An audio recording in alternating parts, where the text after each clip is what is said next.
Welcome to Icke, the podcast where I, Thomas Robertson, he, him, take you on a journey through the world of British conspiracy theorist David Icke, a self-confessed tireless campaigner for truth. Tread carefully and follow me. In Icke, they lurk in every shadow and behind every corner. The lizard men who rule the world need human blood to maintain their human disguises. So, for your own safety, keep your hands and feet inside the podcast.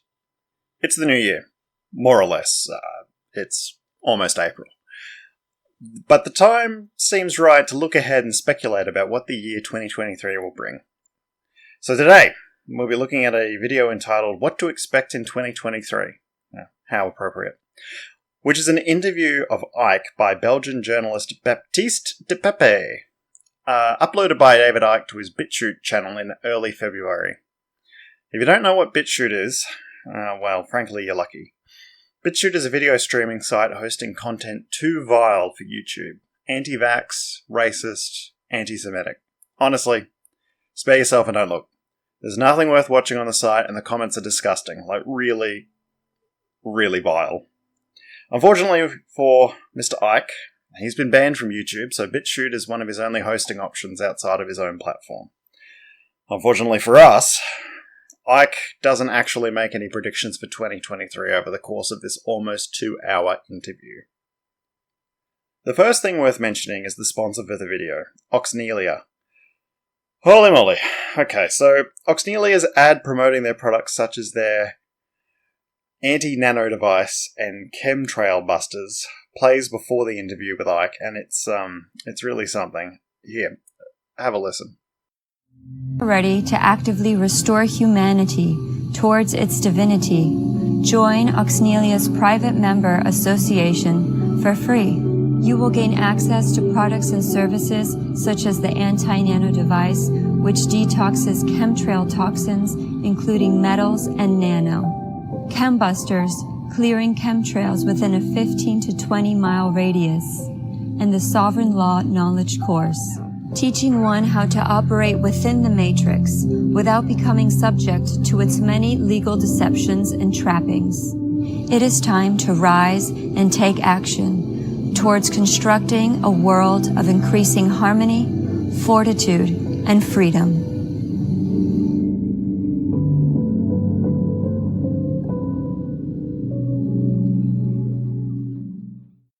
Good stuff. Good stuff. So, the crude nanobuster, quote-unquote, device is a plastic bucket with green electric wire wrapped around it and attached with black duct tape. You plug it into your electrical outlet and soak your feet in the bucket to remove, quote-unquote, nano smart dust and heavy metals, which apparently have accumulated in your body from chemtrails. The chemtrail conspiracy theory dates back to the mid-1990s and claims that the long white condensation trails are actually dangerous chemicals sprayed by nefarious actors to achieve a number of different objectives, ranging from weather manipulation to population control. In reality, it's just a result of the hot, humid exhaust from a plane's engines mixing with the cold air of the atmosphere, which results in water vapor condensing into droplets or ice crystals. The same as regular old clouds, basically. From the looks of the poor construction of the quote-unquote device and the shoddy-looking soldering on the electrical leads, plugging this into your power outlet and putting your feet in it looks way more dangerous than anything in the atmosphere.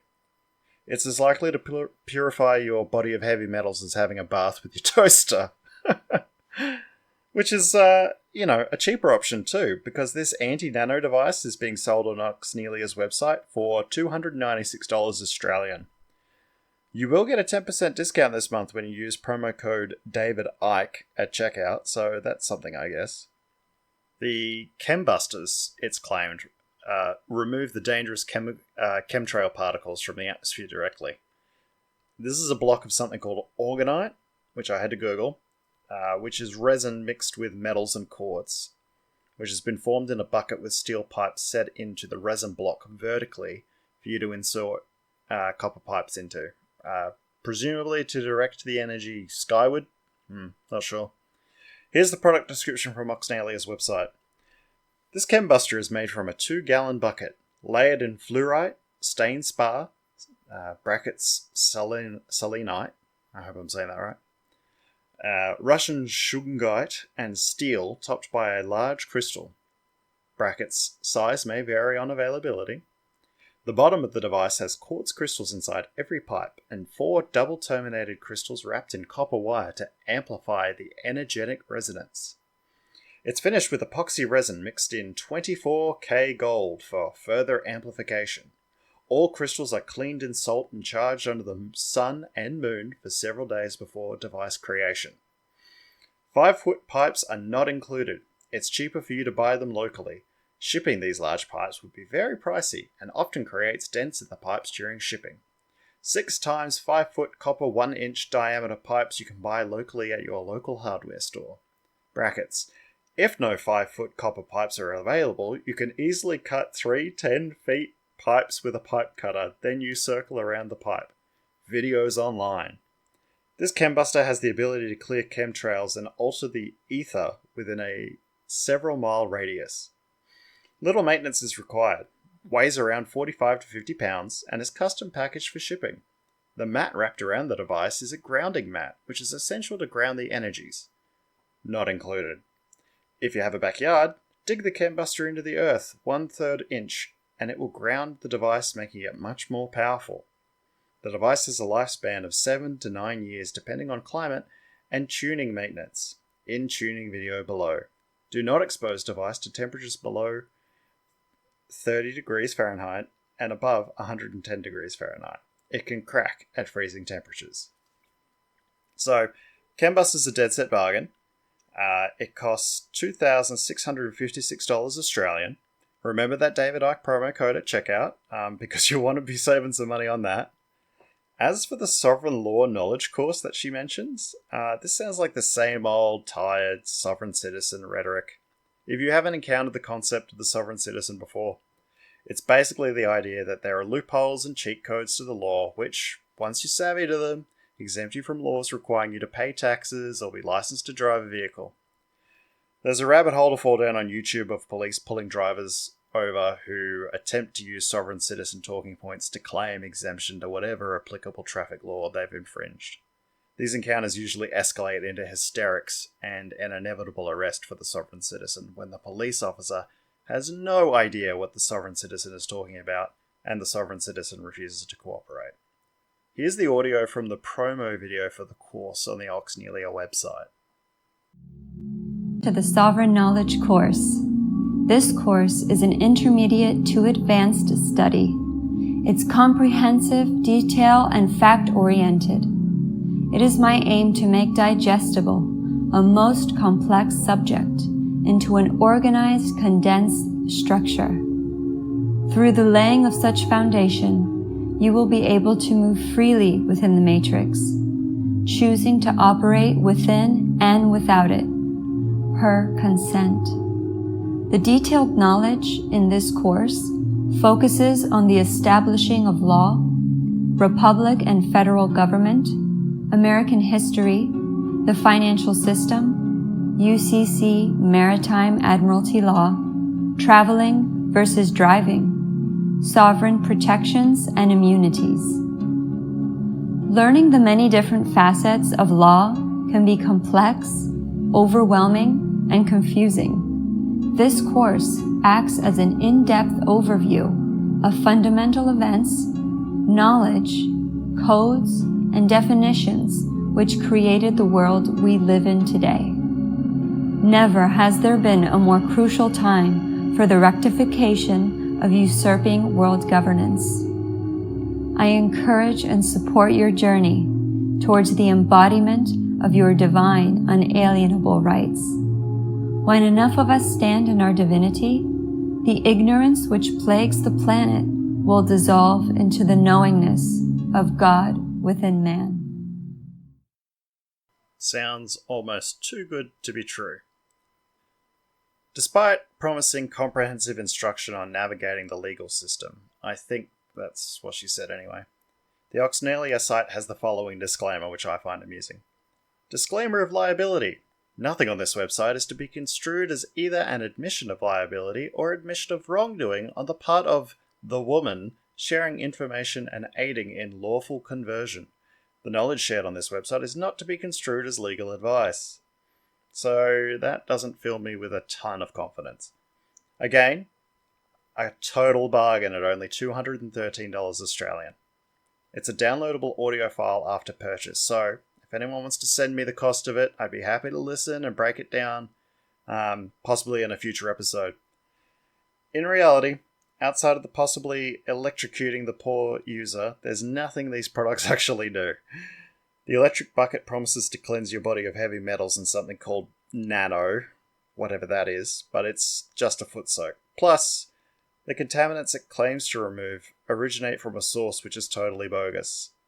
On the other hand, maybe the Chembuster works too well and has wiped out chemtrails altogether? Who knows? Maybe I'm the idiot. Wouldn't be the first time. I think the advertising at the start of the interview is worth highlighting because not only is it amusing, because it's definitely amusing, it's also a window into the new age grifter ecosystem where David Icke exists. When I see something like this, I always wonder if the seller is a believer or just a grifter out to profit off the believers. Given the outrageous prices and the poor quality of the products, this definitely feels predatory to me. But I can't say with any certainty given how little of Oxnelius content I've seen. Alright, enough fooling around with these advertisers. On to the main event, the interview with Mr. Icke and what we can expect in 2023. The interview kicks off with a discussion of Icke's recent ban from entering the Netherlands. He was scheduled to speak at a rally organised by a group called Together for the Netherlands. They're a group who have protested COVID-19 lockdowns. The letter sent to Icke from Dutch immigration authorities, which he published on his website, stated, "There are concrete indications that your arrival in the Netherlands poses a threat to public order." And recently, Mr. Icke has been banned from entering the Netherlands for 2 years. And Mr. Icke, it's so good to see you. How are you? I'm good, yeah, despite everything. Yeah. So how does it feel to have the honor to be banned from the Netherlands? Well, I think it's a sign of the times, but it's also a sign of where the power really is. We are told that this global network, which has its tentacles in every country, not least the Netherlands, through people like Mark Rutte and the Dutch royal family, is all powerful. But that's not been my experience. The power that this network has is only the power that the human race gives it every day in the form of acquiescence. So Icke, ding, here's the bell. He's straight out of the corner ready to punch on. So he opens up with that the powerful rely on humanity acquiescing to their rule over them. That is, the powerful only rule us because we don't resist, either because we believe resistance is impossible or because it never occurs to us to resist to begin with. Icke will make this point a few times throughout the interview, and he expands further on what he means here. I'm a guy, I'm one guy. I'm not part of any organization. I'm not someone who calls for violence, never been violent. I abhor violence. Somehow this one guy is such a threat to the Dutch government, the Dutch system, and the system of which the Dutch government is a part globally, that they not only banned me from the Netherlands for agreeing to speak at a peace rally in Amsterdam, but they also wangle it so that I'm banned from 26 European countries. And of course, there's a lot of other countries outside the Schengen system, like the United States, that use the Schengen system as their criteria for whether they let you in or not. So I'm actually banned from a lot more countries than even the 26. And it just shows you they're terrified of one guy. Why? Because of what I'm saying. The whole foundation of this global conspiracy and this attempt to introduce this global dystopian society is control of human perception. And you control human perception by controlling what people hear, from which they form those perceptions. This is where all the censorship's coming from now. And they know that their narrative is so ludicrous, so unsupportable by the evidence, that the only way to defend it is to stop alternative information being heard by the public. And this is where it's all coming from, this censorship. Woo-wee. So apparently it's all about perceptions. Control people's perceptions, control the people. In that clip, Icke mentions the Schengen system in the context of his ban from the Netherlands. So, the Schengen area is made up of the European Union states plus 3 European microstates. Monaco, San Marino, and the Vatican City. And I didn't know any of this until I looked it up. The Schengen system is the arrangement under which people can move freely across borders between the member countries without needing passports or visas. Because Icke has been prohibited from entering the Netherlands for 2 years, he's also banned from entering any of the other countries which are part of the Schengen area. His comment about the United States intrigued me, and to the best of my research, Icke's wrong here when he says that he's banned from entry to other countries, such as the US, because of his ban from the Schengen area. If Icke wanted to enter the United States, they may consider his ban from the Netherlands and the Schengen area when determining whether or not he can enter the US, but his ban doesn't necessarily mean he won't be allowed to enter the US. Not an expert in US visas, so, I reserve the right to be wrong about this one. To me, it sounds like Icke is talking up what he perceives as persecution to make it sound like what he has to say is more of a threat than it really is to the governments of the world. Basically, he's establishing his conspiracy theory street cred. Here's a clip where Icke explains why he believes he was barred from entering the Netherlands. Now, if you remember, the basic foundation coming from government, coming from the media, otherwise coming from the government, in other words, coming from man and a dog organizations like this city organization in the Netherlands, was that I shouldn't be allowed to come because I'm an anti-Semite and a Holocaust denier. Now, of course, that's used all the time on multiple people because it's extremely emotive and can attract a lot of aggressive response to the person who's accused of it. That's the idea. That's why they use it. And it happens all the time. They also do it with Marcel Messing. I mean, you know him quite well, I think. Yeah, they do it with Marcel Messing. Marcel Messing. But I'll give you another example. In this country, in Britain recently, a member of parliament in the ruling Conservative Party, although he's not in the government, called Andrew Bridgen, has at last been a politician in Britain who's stood up in parliament and called out this fake vaccine, this fake mRNA fake vaccine that's not a vaccine by any other previous criteria, in terms of all the death and health destruction that it has been causing. Yes. And what he said on Twitter was that a consultant cardiologist had said to him that this fake vaccine is basically the biggest crime against humanity since the Holocaust.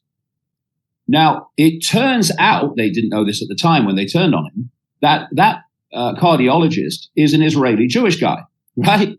It's his quote. Yes. But it doesn't matter because what they had here is, look, we've got this guy in parliament now standing up. Because he's in parliament, they can't hide it. He's talking about the fake vaccine. He's saying it's dangerous. He's saying how many people it's killed. Yes. So we don't really want to take him on that, because that will start a debate about the fake vaccine. So he said, no, he was quoting an Israeli Jewish cardiologist who said that this is the biggest crime against humanity since the Holocaust. So we'll go with that. So the whole focus of attention by the system, including his own party and the Prime Minister Sunak, and a guy called Matt Hancock, who is responsible for enormous numbers of deaths in this country, yes, when he was health secretary during the COVID lockdowns and the rollout of the fake vaccine. And the opposition parties, if you can call them that, all of them focused on this guy and called him an anti-Semite, yes, for invoking the Holocaust. He didn't. This cardiologist from Israel did. So you see how it's used. Now, where I'm going with this is that drove the response from the unthinking, unquestioning, fake, radical left, which actually calls itself anti-fascist while it acts like it. Yes. To attack me and say there'll be trouble if he's allowed to speak in Dam Square. Okay, so that's what happened. And then the government came out eventually and said, because of the furore that's been created by your visit, brackets, the furore that we created through ourselves and the media, we can't allow you to come because you're a threat to the safety of society, basically. And And so you're not only banned from the Netherlands for 2 years, you're banned from 26 European countries. Okay, So Icke is claiming here that accusations of anti-Semitism and Holocaust denial are being used against him to silence him and prevent him from entering the Netherlands. He also claims that this kind of accusation is weaponized to silence and censor people communicating what Icke calls here alternative information. Big quote marks around that one. What Icke fails to mention is the basis for these accusations against him. In his 1994 book, The Robots' Rebellion, Icke relied on an anti-Semitic forgery, the Protocols of the Elders of Zion, as evidence of a plan for world domination by a secret cabal, which could be extraterrestrial, according to Icke. In reality, the Protocols of the Elders of Zion were probably written around 1897 and purport to be a factual document detailing the secret plan by which Jewish people will take over the world. It was proven to be a hoax as early as 1920 by Lucian Wolff, but it just won't go away and is very popular in conspiracy circles, as well as, obviously, amongst anti-Semites. In Icke's following 1995 book, And the Truth Shall Set You Free, Icke made claims about Jewish financiers funding the Holocaust. Recently, Icke has claimed that the Rothschilds family, a wealthy Jewish family, as well as Bill Gates, are behind the COVID-19 outbreak. Even if Icke doesn't identify as an anti-Semite, he has amplified and spread anti-Semitic material. Regarding Icke's invocation of British MP Andrew Bridgen, Icke has some of the facts backwards. So, Bridgen tweeted a link to an article about side effects from the vaccines for COVID-19, to which Bridgen added a comment stating, "As one consultant cardiologist said to me, this is the biggest crime against humanity since the Holocaust." Bridgen didn't identify the cardiologist in question and later deleted the tweet. Later, when he was asked about the tweet, Bridgen stated, "The use of the Holocaust as a reference was insensitive, for which I apologise," before clarifying, "However, this must not be used to distract from valid concerns related to the vaccine. The article I tweeted presents the work of a Jewish-Israeli researcher." Bridgen didn't claim that the cardiologist he claimed to be quoting when he compared the COVID-19 vaccinations to the Holocaust was a Jewish-Israeli man, but was rather trying to deflect accusations of anti-Semitism from himself by stating that the article contained work by a Jewish-Israeli scientist. As if that somehow makes it all better. Nevertheless, despite being widely condemned for the insensitive comparison to the Holocaust, Bridgen was actually expelled from the Conservative Party for spreading misinformation about COVID-19 and the vaccine. Neither of Icke's examples here, either himself or Andrew Bridgen, have had false accusations of anti-Semitism or Holocaust denial used against them to censor them. Anyway, the interview continues on for a few minutes with Icke detailing the process of appealing his ban from entering the Netherlands before the discussion turns to the World Economic Forum. So, the World Economic Forum is a non-governmental and lobbying organisation made up of companies which fund it through membership fees. The World Economic Forum also receives public subsidies. So, in a nutshell, the WEF has made it its mission to improve the state of the world by engaging business, political, academic, and other leaders of society to shape global, regional, and industry agendas. The WEF meets annually for 5 days in Davos, a mountain resort in Switzerland, to discuss global issues. The WEF and its founder, Klaus Schwab, are the subjects of many conspiracy theorist suspicions. And wouldn't you know it, Icke is no exception. The World Economic Forum, thanks to the alternative media around the world, is now known by a lot of people compared with just not very long ago. And, it's appearing in the mainstream media in places like, the Fox News channel in America, for instance, talks about the World Economic Forum very openly now. And its manipulation, not the level that it's really going on, but that level of the World Economic Forum. And so the mainstream media, and I saw that with this recent Davos meeting, can't completely ignore it anymore. They've got to acknowledge it's going on. And so they pick topics that they can go with without talking about the real important things, which is that it's manipulating in part of a network that's manipulating a truly dystopian society in which there will be literally no freedom, even freedom of thought eventually, if we allow this to continue for much longer. So it's, again, it's a good sign that the World Economic Forum is no longer in the shadows. The big bad WEF is going to take our freedom away. As I said before the clip, in conspiracy circles, the WEF has been a sinister force up to no good for years. Any meeting of political leaders, academics, experts, heads of finance and industry is naturally eyed with suspicion by those who are conspiracy-minded.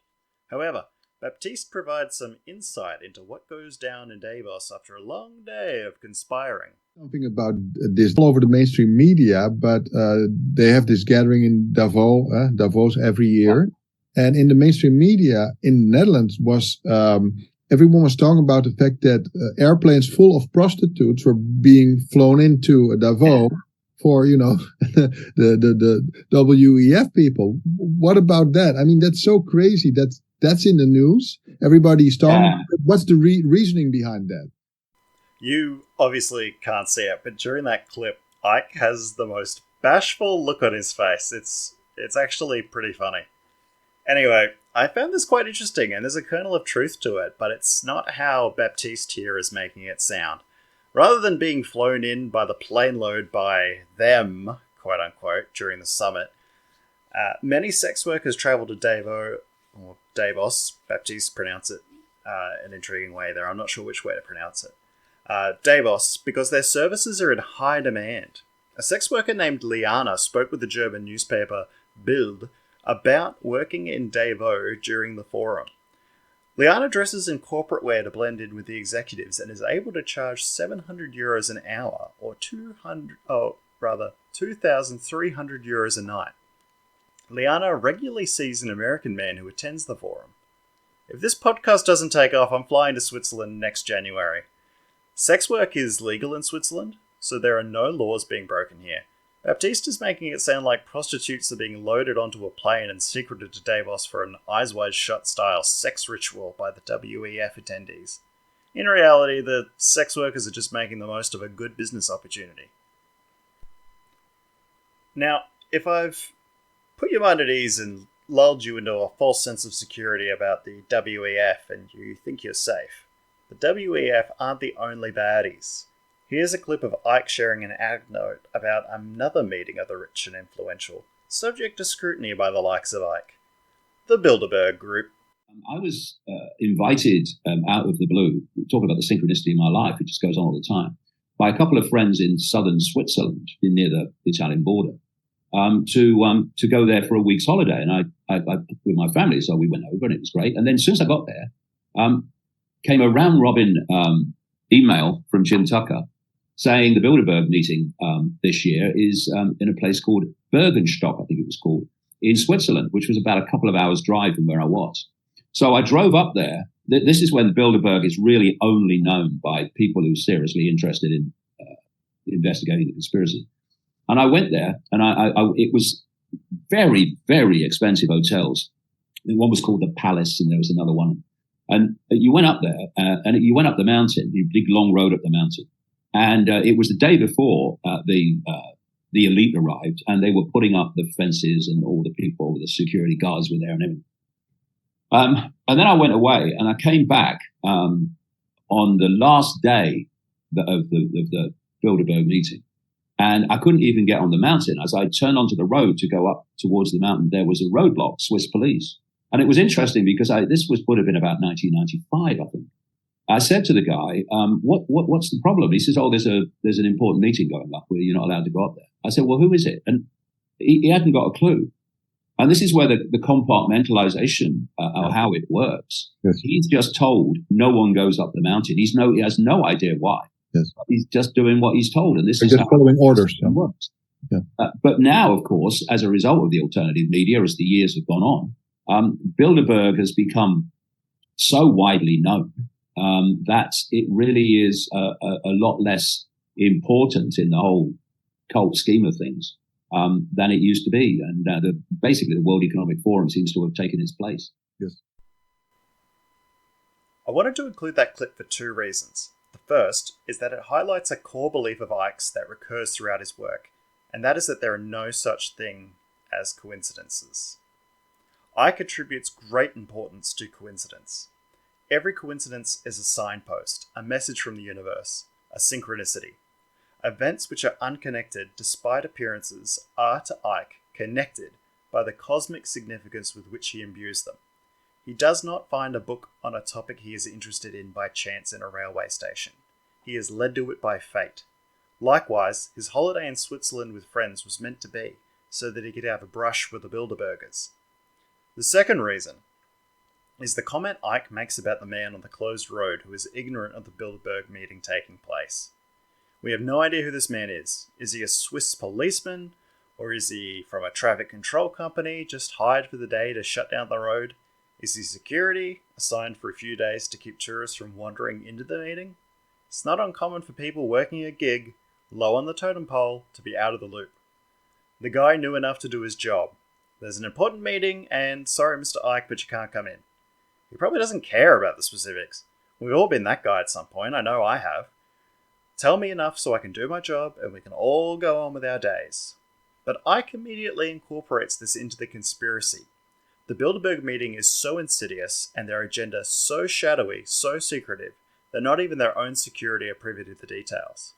Icke knew what the meeting was, so I think in all likelihood this guy could have found out if he was inclined to, but he just didn't care. Or he was told and forgot, because ultimately it doesn't matter to his job. He just needs to keep people who aren't going to the meeting off the road. Anyway, the interview continues, and Icke has an opportunity to expand on how they, quote unquote, control and manipulate us and the role we play in our own predicament. Apologies in advance, this is a longer clip again, but I thought it was important to include it. Whoa, where to start? Because, I've been on a journey since 1990. Yes. Of just expanding and expanding and expanding my research and knowledge of this conspiracy.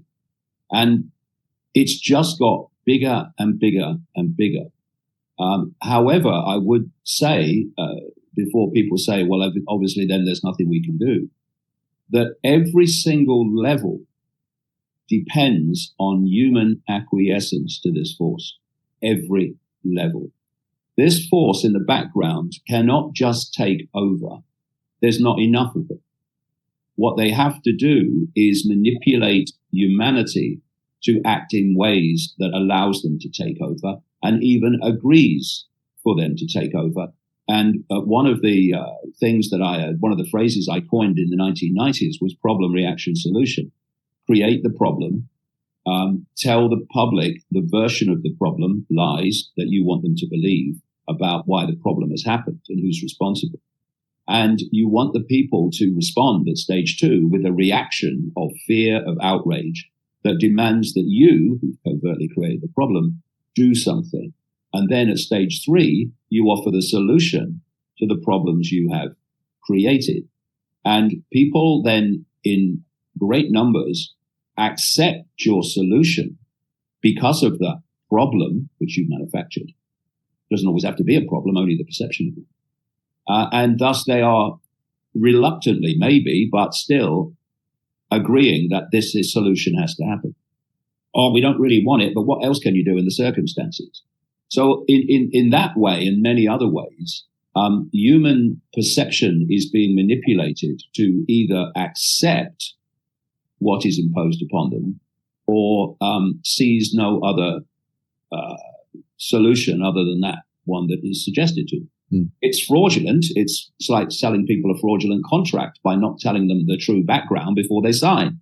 Yes. But it's manipulating people to basically go with it. So if they could just take over, they would have done a long time ago. They can't. They have to do it without acquiescence. For instance, if you want to connect, as they do, openly talking about it, the human brain to artificial intelligence, then you can't tell them that it's so that their perceptions and their emotions and their thoughts will come direct through AI and human perceptions and thoughts and emotions that we know them will be history. You can't tell them that because they'd say, we're not doing it then.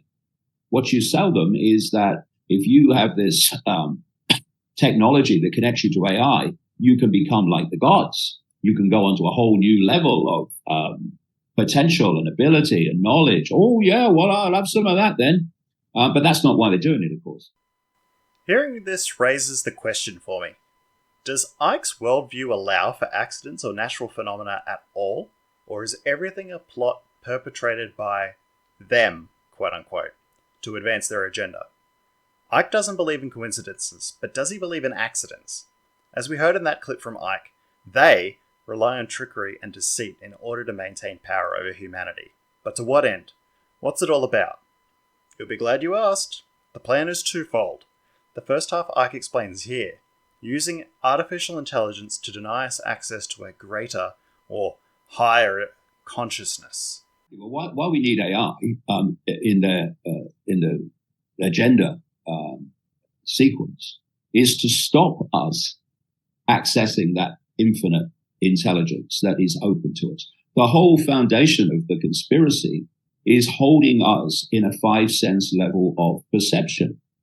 And if they can connect the brain to AI, and of course people like Elon Musk have this company Neuralink to do just that. Yeah. There are many others too. Then they can stop us having any thoughts or connection to the greater infinite intelligence because our perceptions will come direct from AI. Yes. And the AI perceptions won't be perceiving that there is an infinite intelligence to tap into. Yeah. So that's the reason. The whole foundation, like I say, of the conspiracy is to stop us tapping into that infinite intelligence and to enslave us, to imprison us in the human level of the mind, if you like. They will use artificial intelligence to alter our perceptions, and by doing so, limit us to the human level of experience, denying us access to a greater intelligence.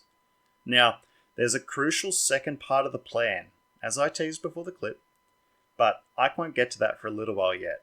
So hold on to your hats when he does. It's a doozy. In the meantime, Icke elaborates on who they are who rule the world, who he names the cult in these clips, which is so much easier to say than they in a funny voice every time. He also discusses researching into how they've expanded their control globally. When did this start? It can't have been recently, because they can't have built this system, this network of control, in a few years. So when did it start? And I started going back and looking for it. And I got comfortably back to Babylon through the Roman Empire, such like.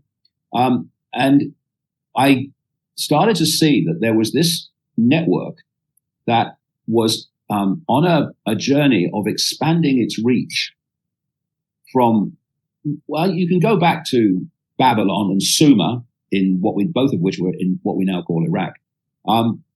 But it goes back further, but it's a good place to pick up. And you can then take it forward through the Roman Empire, which moved up into Northern Europe, and then through the European empires massively, not least the British Empire. Of course, the Dutch had an empire as well. And this cult was able to go global then.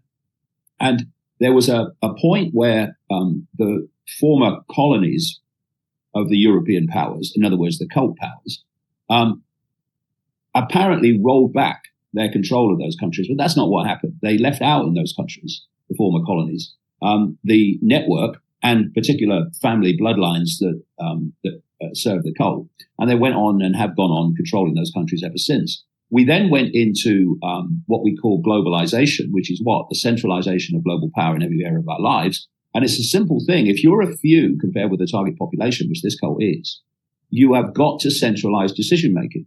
Because the more you centralize decision-making, the more power the few have over more and more and more.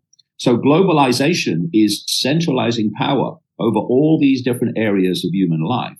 Then, of course, we had the European Union, which is absolutely a cult creation. I've written about this extensively in past books. You can pick the European Union up at least in the 1920s when it was being orchestrated. And what is that? It's the centralization of power. if you look at the European Union, you've got unelected bureaucrats in Brussels. Never mind the European Parliament. That's just a window dressing so they can claim it's democratic. And the bureaucrats in Brussels are deciding what happens to the entirety of the countries of the European Union. So what we've seen is this cult has been centralizing power in every area it can, so the few can dictate to the many. So now you have European Union-wide laws in which the few at the center of the EU are imposing their will upon the entirety of the countries of the EU. And so then we have reached the point now where it is a global cult and it is centralizing power globally. So after the Second World War, you had the Bretton Woods Agreement, you had the IMF, you had the World Bank, and you had the World Trade Organization, the World Health Organization, the United Nations. These are all globally centralizing bodies to put the power over these different areas of human life basically under one roof. Yes. And we've reached the point now where that power is global, to the point where they're moving towards playing this global society, this dystopian global society. It's all about expansion and the concentration of power, bringing the many under the control of the few. First it was empires and royalty, then it was colonialism, and now it's globalization. I do have to say, Icke has a very Western-centric view of history. Anyway, he goes on. I saw how this cult had come out over the years and grabbed more and more power. But then there was another point, which was, okay, so people have been born into this cult. They played their part in advancing its agenda over thousands of years. And then they've died. And others have come in and they've played their part. And then they've died and others have come in. And I thought there has to be a coordinating force which spans this whole story. So do you believe it's the same people incarnating in different bodies over and over again? Yeah, that is certainly part of it. But I was looking for a coordinating force. And this is way back now. And so I started, because you think, well, okay, this has been going since the ancient world. It must have been mentioned through what we call history. It must have been mentioned by the different cultures around the world, the native cultures and whatever, the ancient cultures. And you find that it was when you do the research. Like with the work of Credo Mutwa. Yeah, Credo Mutwa was one source. He talks about the Chitauri, a reptilian, obviously non-human race that was manipulating humanity from the hidden. But then you look at the common themes across many different belief systems. It's one of the things I'm looking for. I'm looking for patterns and I'm looking for common themes that jump different belief systems. You can see different or the same theme running through what apparently are completely different belief systems. And in many ways they might be, but these common themes are that like the cement. So you look at Christianity and it talks about demons. What are demons? Demons in Christian terms are a non-human force that's manipulating human society and humans from the hidden. Then you look at Islam and they talk about the jinn and manipulating from the hidden. You look at the Gnostic writings from what was found in an earthen jar in Nagamadi in 1945, which has been estimated to have been put in that jar about 400 AD. And the Gnostic people, they were kind of, you might call them semi-Christian. They had Christian themes, but many differences. And these writings, the Nagamadi Library as it's become known, talk at length about an unseen force they call archons, which is Greek for rulers. They say these archons were hidden rulers who were manipulating human society from the hidden, and indeed created this very reality we call the human world. They say that these archons made a, quote, fake copy of prime reality, what we would call a virtual reality copy. That's what we would call it. I've got some very thick books at home of translations of the Nagamadi text. And when you read them, this fake copy they're talking about, we would absolutely call today a virtual reality simulation. Icke distinguishes between two elements which make up the cult. The first element are the multinational and global organizations, the UN, the World Health Organization, the World Bank, European Union, and, probably FIFA, and the wealthy elite. That's the first element. Their job is to bring as many people under their control as possible, create and run the systems of control, and be the human face of the second element. The second element are the otherworldly forces working behind the scenes of history, who are really in control and use the global organizations and elites as their agents to achieve the domination of humanity. The second element, be they archons, jinn, or demons, are present in the religious texts and teachings of religions, so I guess that's evidence enough for their existence? Look, it probably just feels true to Icke, so who am I to argue? It came from very thick books in Icke's home, after all. Anyway, Icke continues and elaborates here about how these beings don't experience time the same way that we do. This force seems to have a lot of patience. I mean, like they're just, slowly moving towards their goals. And it seems to have more time than us. I mean, we, a normal human life is like, let's say, 80 years, and they seem to look at a much larger timeline. Yeah, because outside of, we go back to what I said earlier, this simulated reality that we are decoding into an apparent world,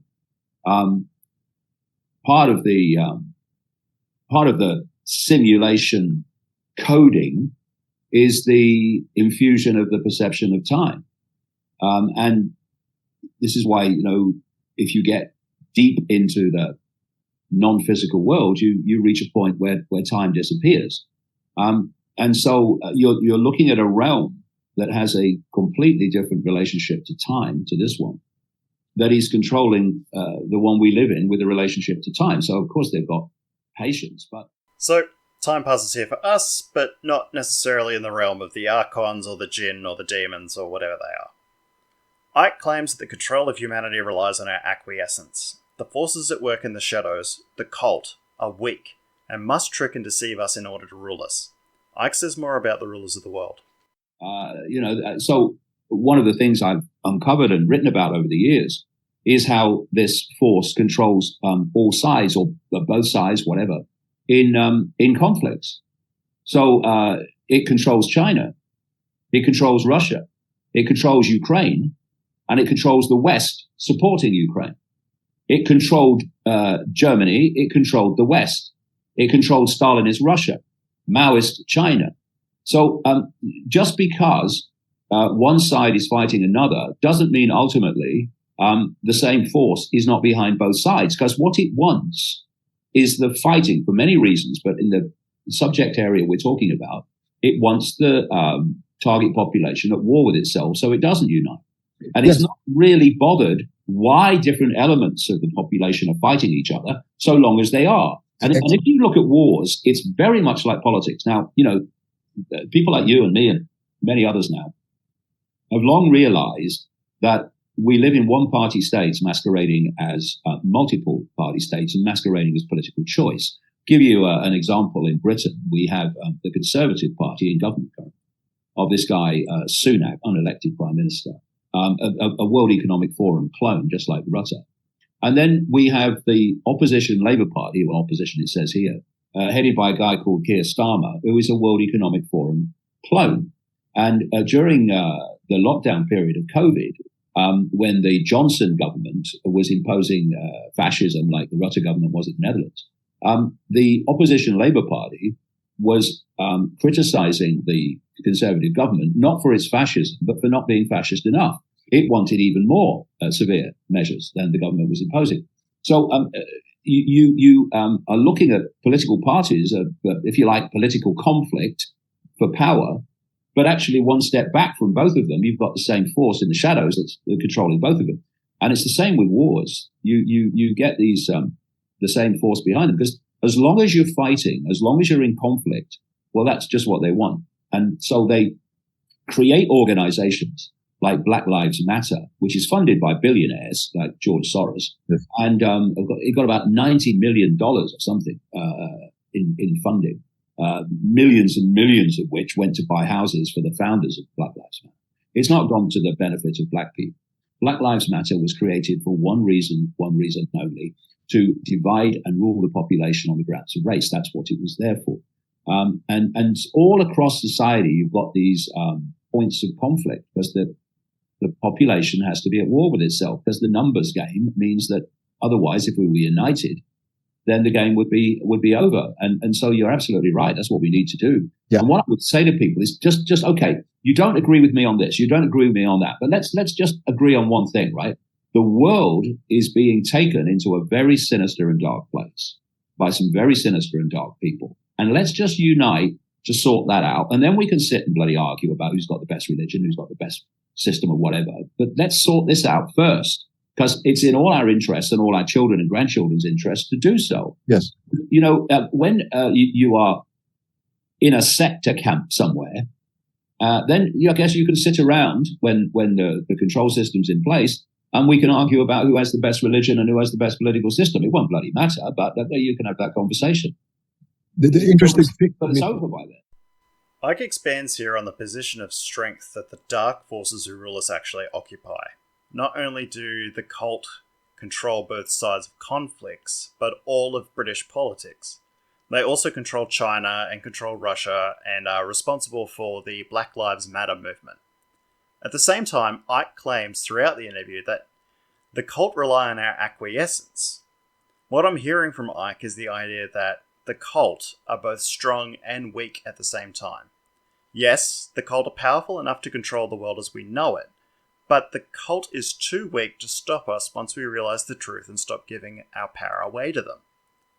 In recent years, the term conspirituality has been coined to describe the strange overlap between extreme right-wing politics, New Age beliefs, and the wellness industry. Icke provides us a fine example here.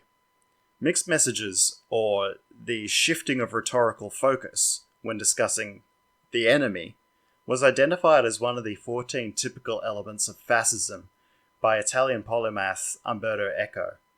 Eco explained, "Fascist societies rhetorically cast their enemies as, at the same time, too strong and too weak. On the one hand, fascists play up the power of certain disfavored elites to encourage in their followers a sense of grievance and humiliation. On the other hand, fascist leaders point to the decadence of those elites as proof of their ultimate feebleness in the face of an overwhelming popular will."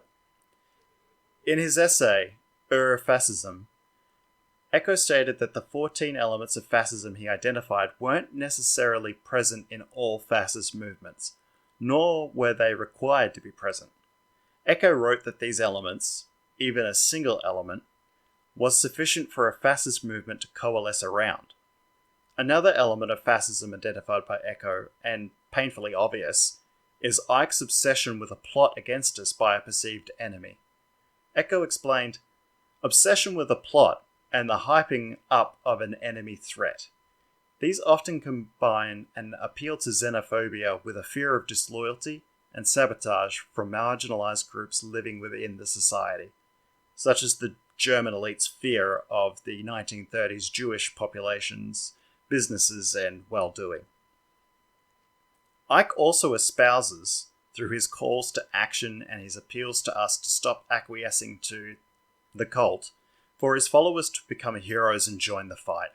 Eco identified, "Everybody is educated to become a hero," as another element of fascism. One of Icke's books is even entitled, "Human Race, Get Off Your Knees, The Lion Sleeps No More." There is another fascist element which Icke evokes towards the end of this very interview, which I'd like to highlight. In this clip, Icke condemns trust in academics, experts, and scientists, and emphasizes the importance that information should feel true. I would like to summarize this. What you're actually saying, if we want to get out of this situation, then we need to unplug and unite. Is that the solution? Is that the way out? Well, unplug and unite. I think the first thing that people need to do, this is my opinion, it's not for me to tell people what to do, is to, if they're new to any of this, is to just put aside all previous beliefs. In other words, get yourself a symbolic blank sheet of paper and say, "I'm starting again." Yes. And what goes on the sheet of paper in terms of what I accept as reality has got to earn its place on the basis of evidence and on the basis of what I feel is the what feels right to me. It doesn't get on that blank sheet of paper any longer just because a teacher told me, or a professor told me, or a journalist told me, or a politician told me, or a doctor told me, or a scientist or academic told me. It gets on there because it feels right to me, and the evidence supports it. And we start to take control of our perceptions back. Because the point that, of all, if I could sum up the totality of what I've learned over the years, is that this reality we think we're experiencing is so phenomenally, fantastically, almost breathtakingly different to how we appear to be experiencing it. And what it appears to be is fantastically different to what it actually is. And if we're going to start to understand it, then we've got to deprogram from all the beliefs and perceptions that we've downloaded, and let them get on that blank sheet of paper only through our filter, and not accepting them just because some system person has told us. Because I tell you from experience, and I'm sure you've had the same, just because you're called an expert or a scientist or a doctor or an academic doesn't mean you have what you're saying is true, but it doesn't mean even that you're intelligent. Some of the most monumental idiots I've ever met in my life have been academics, doctors, scientists, and people that you're supposed to look up to as the fountain of knowledge. But no, they know more than me. They've got these letters after their name. Well, what does that mean? That just means that they've absorbed what the system told them to believe. They've repeated it in exams so that they passed them with flying colors. And then they accepted the narrative of their chosen specialization. And as a result of accepting the specialization and absorbing the information from the specialization, they are now seen as experts and fountains of knowledge. It doesn't mean they are. What if what they've been told is a load of bloody nonsense, which most of it is?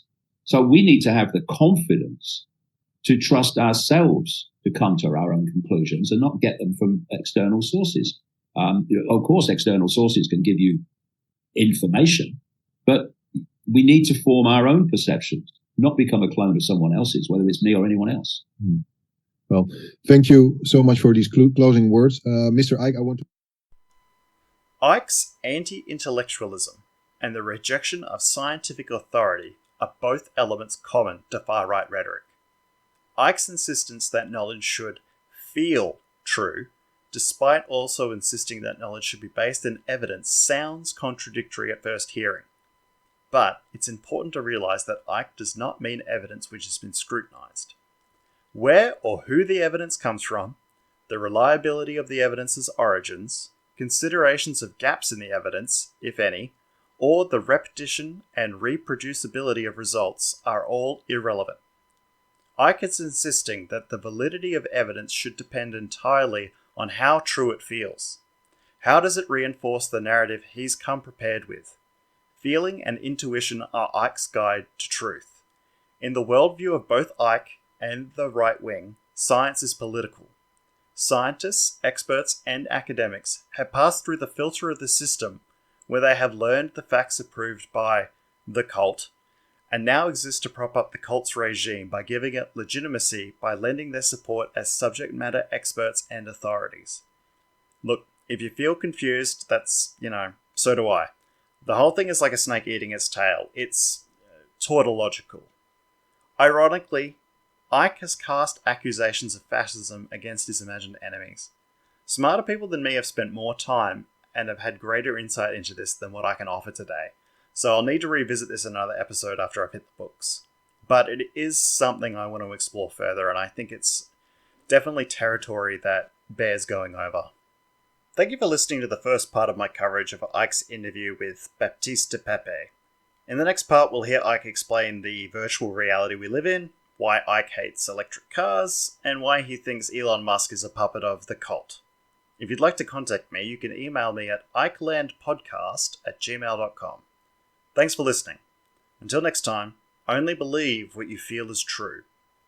Good night.